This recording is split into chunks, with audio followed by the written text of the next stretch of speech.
do a brief introduction. Please introduce yourself. Hello, everyone. Yeah, hi, everyone. My name is Emmanuel Onyia. I work as a product specialist for Paystack.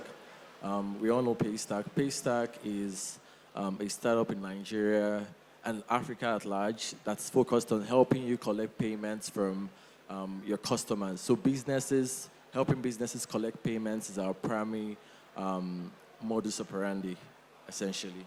Yeah. So, Mr. Balogun. Hello? Yeah. My name is Emotu Balogun. I'm co-founder and CEO at SendBox. And what SendBox does is we help African merchants effectively participate in e-commerce by providing them with a fulfillment platform that allows them to sell to customers internationally. So we focus mostly on merchants who sell on channels like Instagram, Facebook, WhatsApp, essentially merchants that don't sell on traditional marketplaces. And our approach is to help them with fulfillment, not just within Nigeria or within Africa, but also globally. We focus a lot on, bridging the gap between, will I say, the volume or the size of their operations and their ability to actually afford to do these things when fulfillment is concerned. Sounds great. Let me ask you my first question, Emmanuel. I remember when, so my first question is to Emmanuel. Yeah, I remember when the first time I heard of Paystack. So back then, personally, I was a web designer. I used to make money from building WordPress websites. And I can remember the challenge that developers then we faced in terms of like payments, there was anybody that was building anything at that time knows of the nightmare of InterSwitch and the amount of money that we had to pay. And when we saw Paystack, it was automatic. We knew that this is going to be a successful company, right? They were solving a huge need. Since that time till now, so much has happened. Paystack has been the backbone of e-commerce in Nigeria. What other companies have you seen, or what use cases have you seen on top of Paystack that you think has been able to drive that kind of problem solving in the e-commerce space? Yeah. So when I think about e-commerce, right, and the retail sector, I think about it from two angles. I think about the players essentially from two angles. I think about the drivers and the enablers, right?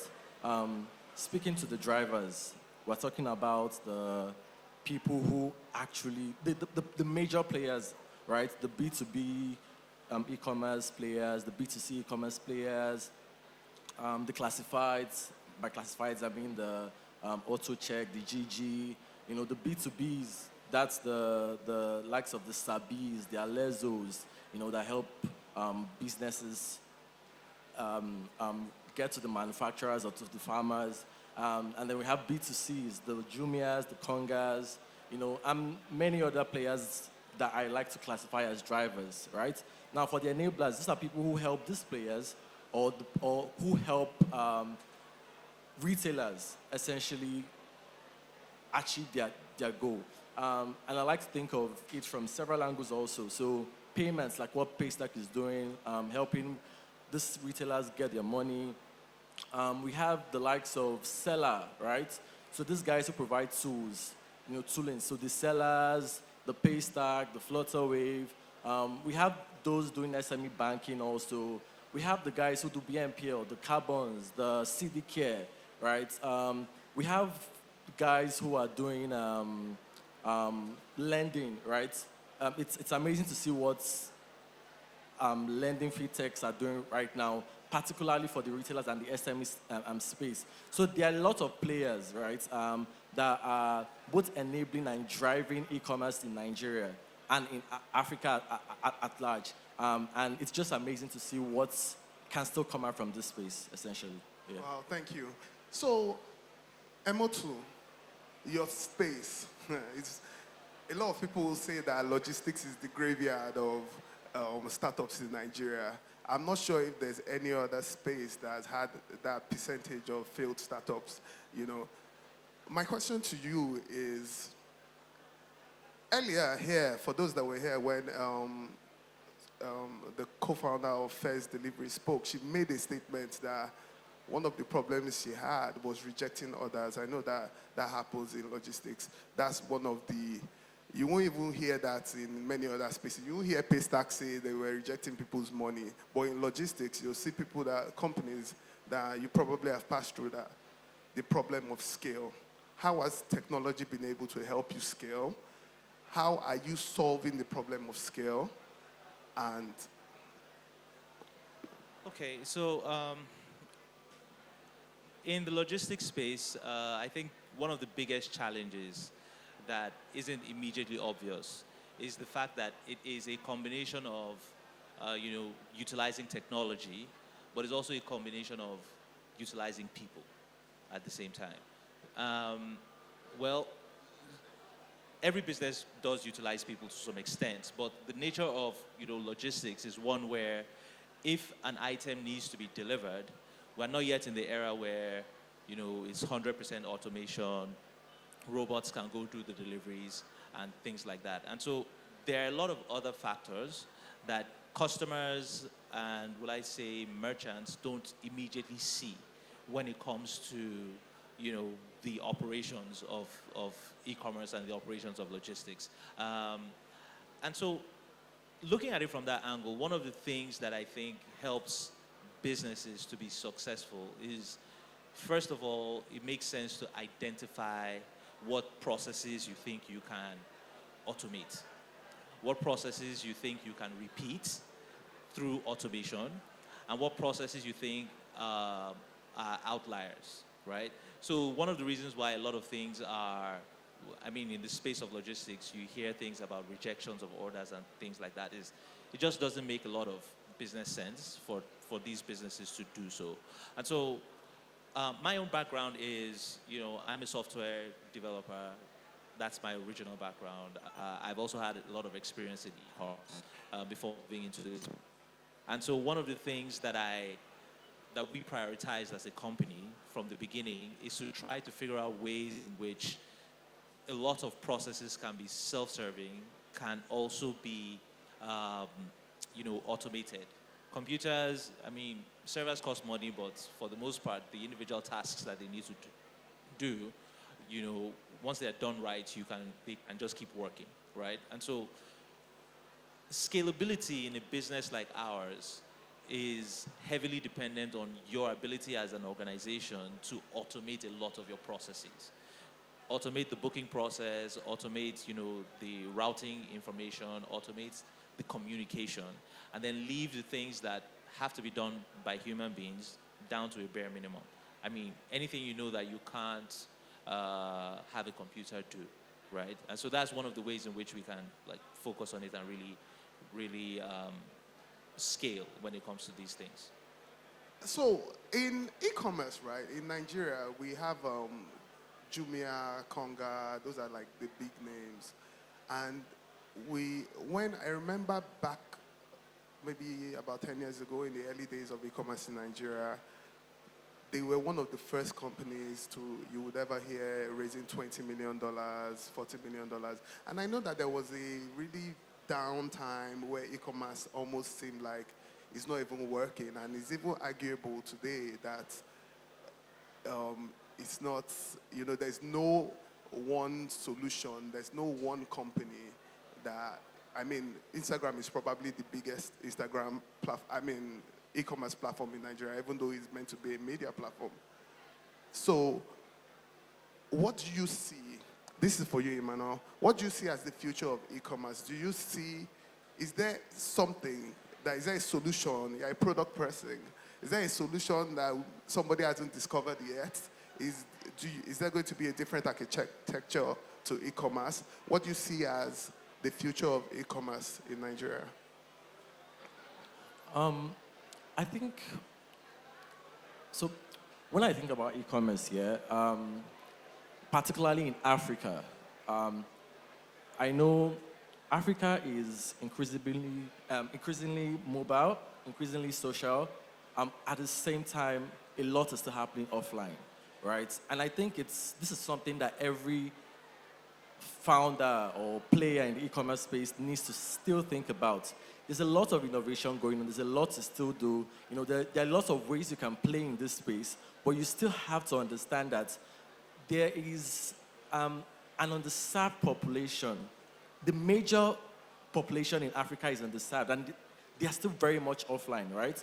So I think it's really thinking about how can you get to this population, this market. How do you serve the African population? Still innovating, still leveraging technology, still leveraging every form of innovative technology that's coming up, but at the same time remembering and being aware that the African space is very different. This is not Asia, this is not Europe, this is not South America or North America. This is Africa, right?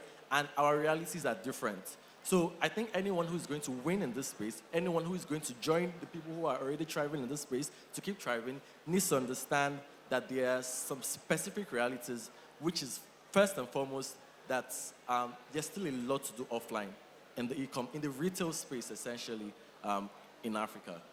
So there's still a lot of hope for the small guy. Yeah. So for you, Emotu, every time I try and I spend time trying to figure out what the problem with logistics and the e-commerce is in Nigeria, it always comes down, I always feel like against the good luck of like a company like Paystack, and even why investors are always interested in fintech companies, I always feel like it's because they had an advantage over logistics, which is infrastructure, right? So when Paystack started, there were already banks, right?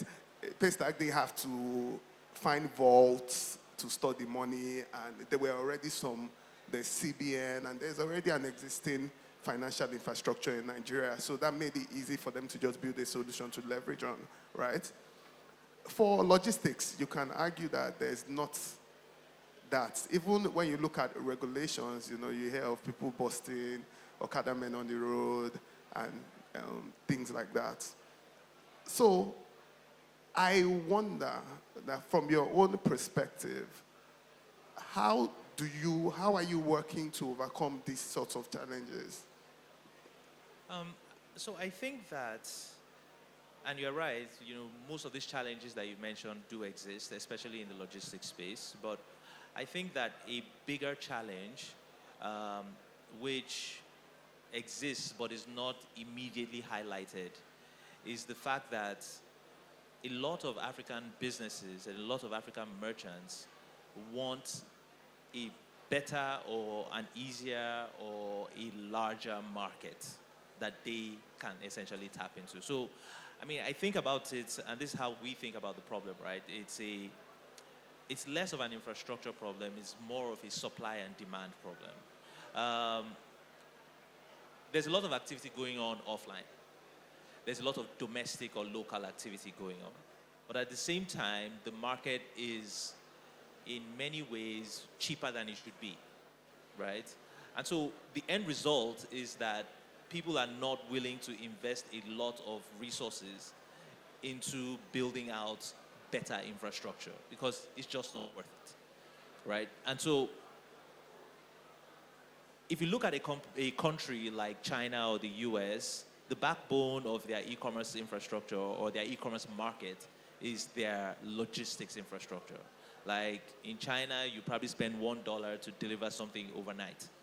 In the US, depending on where you buy from, right, it's comparatively, affordable, let me put it that way, from the US perspective. But what you won't struggle with there is, they can't find my location, or there's no addressing system, or, these challenges that we face. Even the road is better. Yeah. And so, for me, I think, one of the things that needs a lot more focus, and this is something that we as SendBox are focusing on, is giving merchants the ability to actually grow in terms of business. One way we think that makes that becomes possible is exposing their businesses internationally. So most of our customers, most of our merchants, they don't just sell within Nigeria, they sell internationally as well. What this does for a lot of them is it gives them the ability to actually afford more things, including delivery fees. Now, when delivery fees are better, companies can invest more in infrastructure. And, that spiral just generally improves the market. So the way I think about it, like I said, is yes, there's an infrastructure deficit, but what needs to happen is we need to expand the market. That's very interesting, actually, because sometimes it's easier to buy something from China into Nigeria than to buy something from from Alaba, So that's very, very interesting. So moving forward, for small businesses, for small retail businesses to be able to compete with the Jumia and the Konga of the industry, how exactly what kind of technological solutions do you think would be able to drive, now let me even move a little bit, and talk about a solution that came about in the past few years, which is the pay with transfer solution. That pay with transfer solution, I'm sure, was a huge game changer in the e-commerce space. What other and it has also enabled a lot of people to be able to come into the space. I see a lot of people in fashion, in beauty. There's even one store I saw one time on Instagram that they would even shut it down at a certain time. So there are people that are doing huge numbers, in the e-commerce space, small businesses, right? Now, what other sort of solution do you think can come out to help the other offline companies? You see, especially in the markets, we have a lot of markets like Mushin and all those places that they sell. What other sorts of solutions do you see coming out in this space? Is there any solution you've seen? Is there any form of architecture you've seen that you think maybe an online, offline solution, like how you have in payments, like POS? Is there a POS e-commerce solution? Is that possible? Hello. Yeah. In terms of solutions, so there's actually a lot of solutions available for small businesses, right? I'll start by saying there are lots of no-code, low-code tools for small players to actually leverage, particularly for e-commerce. A good example is Paystack Commerce, right?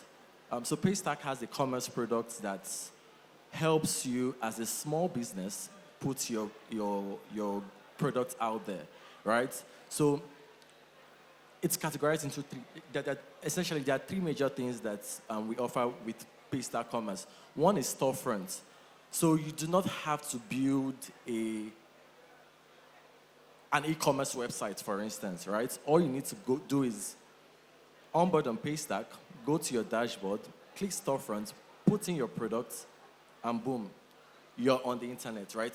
You are able to put your products out there to your customers, right? And this is done without you having to do any coding, essentially, right? There's also an invoicing tool that we provide where all you need to do is send your customers an invoice and they can pay via that invoice online, right?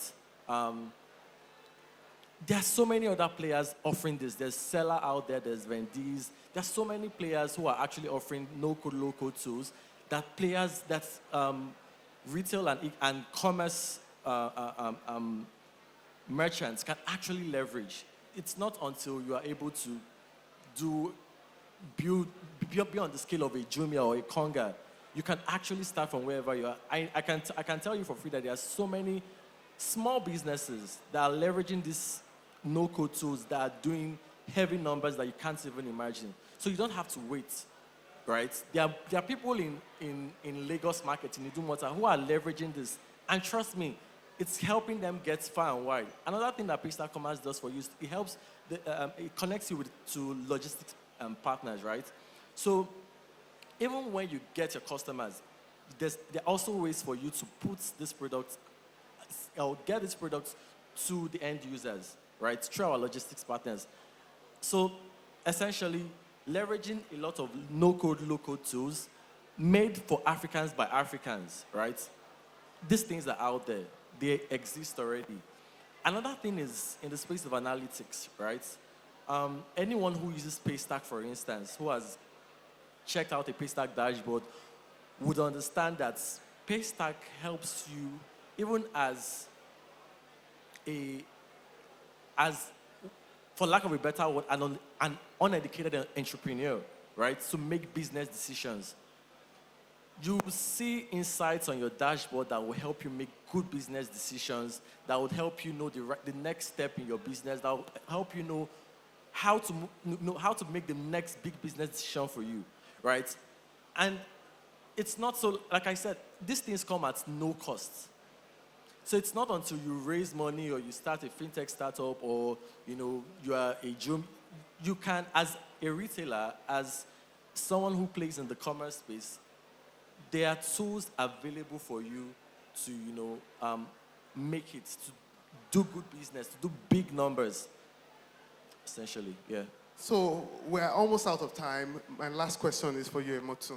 You spoke about exportation, how you want to open local e-commerce businesses to international markets, and that's very, very interesting. I'm sure the president of Nigeria herself would be very, very interested in a solution like that, right? I want you to just speak more about this. I know that even one of the biggest e-commerce companies in the world, Alibaba, is heavily focused on that, and that even helped the country as a whole, in terms of like opening up China to, and we know what Alibaba is doing today, and even so many companies like that. So maybe e-commerce in Nigeria even needs to go that direction, So tell me more about that. What are the most popular products that people export, and what do you want to see more in that space? Okay, so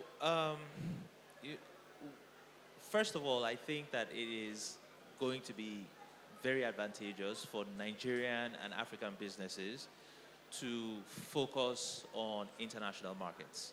I mean, don't get me wrong, we have domestic markets, but the immediate benefit of focusing on the international markets is that for many of these markets, especially in Europe, the US, and in China, they already are more familiar with e-commerce.